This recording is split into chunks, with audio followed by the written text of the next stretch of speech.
おはようございます。ケンです。この動画では先週1週間に起きたテスラの重要なニュースをわかりやすくまとめてお届けします。2025年6月8日から14日の間にテスラには大きな動きがいくつもありました。ついにアメリカでロボタクシーの商用運用がスタート間近となり、運転席に誰もいない状態で車が公道を走り出しています。また、イーロン・マスクさんがトランプ大統領に対して謝罪を行い、関係修復が報じられたことで、テスラ株も大きく反発しました。その他にも完全自動運転 FSD の進化、新型モデル S と X の静かなリフレッシュ、日本でのエネルギー事業展開、そしてサイバーキャブのパリでのお披露目など、まさにテスラの未来が形になり始めた1週間だったと言えます。テスラオーナーの方、そして株式投資をされている方にとって、この先の判断に影響する動きがたくさんありますので、ぜひ最後までご覧ください。それでは先週のテスラを一緒に振り返っていきましょう。ではまず最初に結論からお伝えしていきます。テスラは今、移動の概念そのものを塗り替えようとしています。これまで車を売る会社だったテスラが移動を提供する会社へと大きく舵を切りました。その象徴がいよいよ動き出したロボタクシーの商用運用です。6月22日から運転席に誰もいないモデル Y が実際に公道を走り、ユーザーを迎えに行くという新しい時代が始まります。一方、先週大きく下落したテスラ株は、イーロン・マスクさんの謝罪と和解によって回復基調に入りました。政治的リスクが後退したことで、再び投資家の期待が戻りつつあります。さらに FSD の進化、モデル SX の改良、日本での VPP 事業スタート、サイバーキャブの公開と、製品、技術、社会、インフラのすべての領域でテスラは次のフェーズに入ったと言えます。今週の動きはテスラの未来の収益モデルと社会的影響力の両方を示した非常に重要な転換点でした。それではここから一つずつ詳しく見ていきましょう。まず最初のトピックはロボタクシーの商用運用がいよいよ始まるというニュースです。テスラはアメリカテキサス州のオースティンでロボタクシーの実証運用を6月22日から開始する予定だと発表しました。この運用では、モデル Y が運転席に誰も乗っていない状態で走行し、指定されたエリア内で実際に乗客を迎えに行くことになります。これまでも FSD による自動運転のデモ走行は行われてきましたが、今回は正式な商用パイロット運用としてのスタートになります。つまりテスラが長年語ってきた無人の自動運転タクシーサービスがついに現実となるというわけです。しかも6月28日には完全無人の状態で顧客の元へ迎えに行くというデモも計画されているということで、これは業界内でも大きな注目を集めています。なお、運用エリアはジオフェンスという仮想境界線で制限されていて、特定の地域内でのみ動作する仕組みになっています。テスラはこのモデルを今後数百台、数千台規模へと拡大していく方針です。このロボタクシーが普及すれば、テスラは車を売って終わりから使われるごとに利益を生むビジネスモデルへ大きく変化します。これは株価や企業価値に直結する非常に重要な転換点だと言えるでしょう。では次にロボタクシーの中核を担う FSD の進化についても見ていきます。現在アメリカのオースティンでは最新版の FSD が実際のロボタクシーに搭載されて運用中ですが、イーロン・マスクさんによると、この新しい FSD はこれまでのバージョンと比べてパラメータ数が4から 4.5 倍にも増加しているとのことです。これにより単に信号を守ったり障害物を避けたりするだけではなく、人間のような直感的な判断や文脈を理解した運転が可能になると言われています。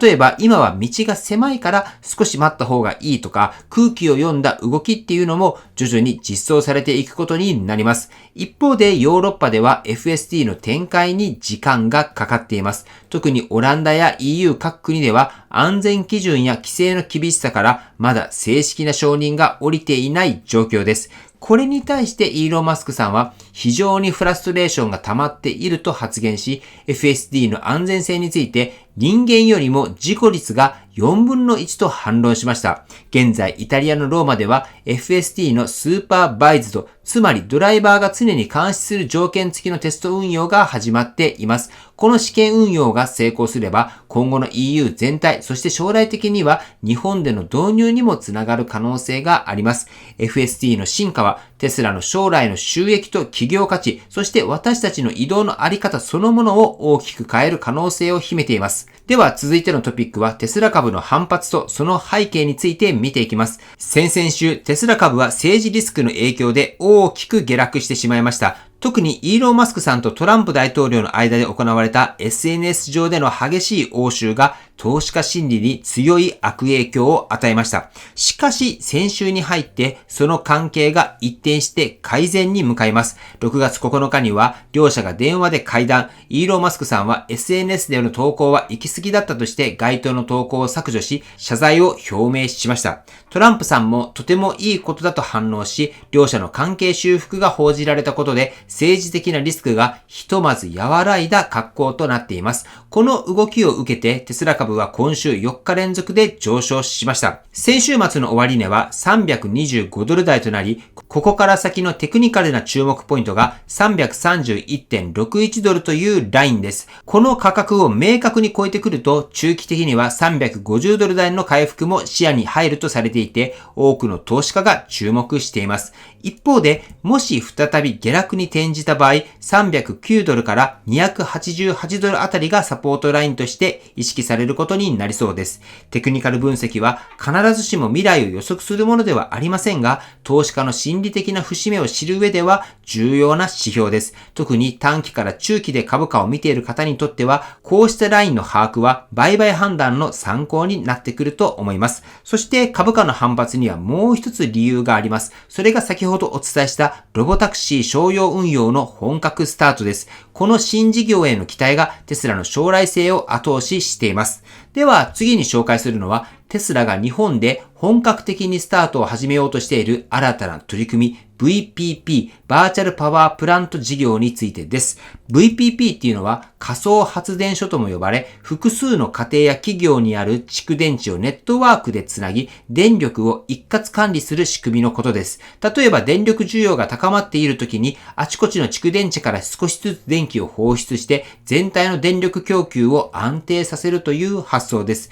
テスラはこの仕組みに本格参入し、日本国内で VPP を全国展開すると報じられました。具体的には提携先となる企業に蓄電池を無償提供し、遠隔で制御することで災害時の電力確保や再生可能エネルギーの効率的な運用を目指しています。この事業には、扶養総合リースやグローバルエンジニアリングといった企業も参加していて、国内のエネルギーインフラとテスラのテクノロジーが融合する非常に注目度の高いプロジェクトとなっています。特に日本は地震や台風などの自然災害が多く、非常時でも電力を確保できる体制が求められています。テスラが提供する蓄電池、パワーウォールやメガパックは、そうした社会的課題の解決にも貢献する存在となりそうです。今後は EV と家庭の蓄電池を組み合わせてエネルギー自給自足するライフスタイルが広がっていく可能性もあります。つまりテスラは車を売る会社からエネルギーを管理する会社へと着実に進化しているというわけです。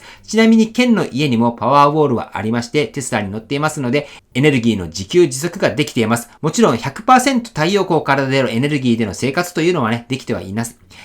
ませんけれども、大半を太陽光からのエネルギーを使って生活、そして車の充電っていうのもできていますので、きっとこれからはこういったスタイルっていうのがもっともっと広がっていくんじゃないかなと思います。では、最後のトピックに移ります。テスラの新型デザインとモデル冊子に関するニュースです。まず注目されたのが、テスラのロボタクシー専用車、サイバーキャブの実車がフランスのパリで公開されたという情報です。このサイバーキャブは、これまでのテスラ車とは全く異なる、まるで SF 映画に出てきそうな未来的デザインが特徴です。運転席がなく、完全に自動運転を前提とした構造で、全席レイアウトやインテリアも従来の車とは大きく異なっています。まだ発売時期などの詳細は発表されていませんが、実際にこの車が公道を走る未来を想像すると、テスラのロボタクシー構想が本気であることが伝わってくるんじゃないかなと思います。そしてもう一つ、アメリカでモデル S とモデル X が静かにリフレレッシュされました。今回の変更点は見た目の派手さというよりは乗り心地や快適性の改善に重点が置かれた内容です。まず新色のフラストブルーが追加され、外観の印象に新たな選択肢が加わりました。加えて風切り音やロードノイズを軽減するための改良が行われ、室内の静寂性が大幅に向上しています。さらに、アクティブノイズキャンセリングの強化、新設計のサスペンションとプッシングによって乗り心地がより滑らかで安定したものに進化しています。内装ではダイナミックアンビエントライトと呼ばれる新しいライティング演出が加わり、ドアやダッシュボードにアニメーションが走るなど、高級感や演出面でもブラッシュアップされています。ちなみに今回のリフレッシュモデルは現時点ではアメリカ限定での販売となっていて、日本ではモデル SX の新車販売は停止中のままです。このモデルが日本で発売されることを期待していきましょう。では、ここまで先週1週間のテスラに関する主要な動きを振り返ってきました。一言でまとめますと、テスラは未来を語る段階から動かす段階に入ったということです。ロボタクシーの商用運用が現実になり、FSD の技術はさらに進化。イーロン・マスクさんとトランプさんの和解により、政治リスクも一時的に落ち着き、株価は反発へと転じました。同時に日本ではエネルギーインフラへの進出が進み、ヨーロッパではサイバーキャブがお披露目されるなど、テスラは今、車の会社という枠を超えて、社会の仕組みそのものに関わる企業へと進化し続けています。テスラオーナーの方にとっては、今乗っている車が社会の一部として機能し始める未来が、そして投資家の方にとっては、これからの成長の種が次々にまかれ始めている段階だと感じていただけたのではないでしょうか。未来を作る会社の今を見逃さないように今後もしていきたいなと思います。はい、ということで本日の内容は以上です。今回の動画が参考になったと思われたら高評価をよろしくお願いします。僕の YouTube は毎日発信しています。僕の YouTube をご覧になってもらえばテスラの情報はほとんど網羅すると思いますので、チャンネル登録がまだな方はチャンネル登録の方をよろしくお願いいたします。では今日もご視聴していただきありがとうございます。テスラのある生活を楽しんでいきましょう。ではまた。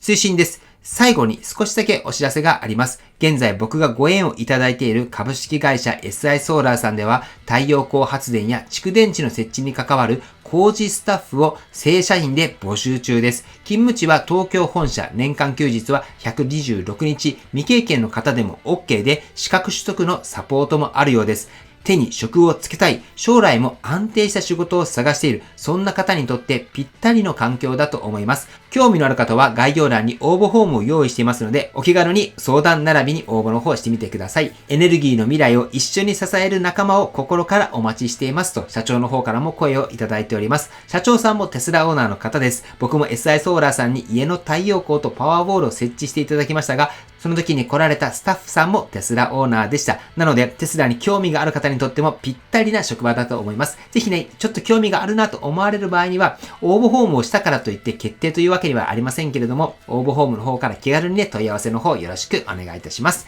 では、本日も最後までご視聴していただきありがとうございます。素敵な一日をお過ごしください。ではまた。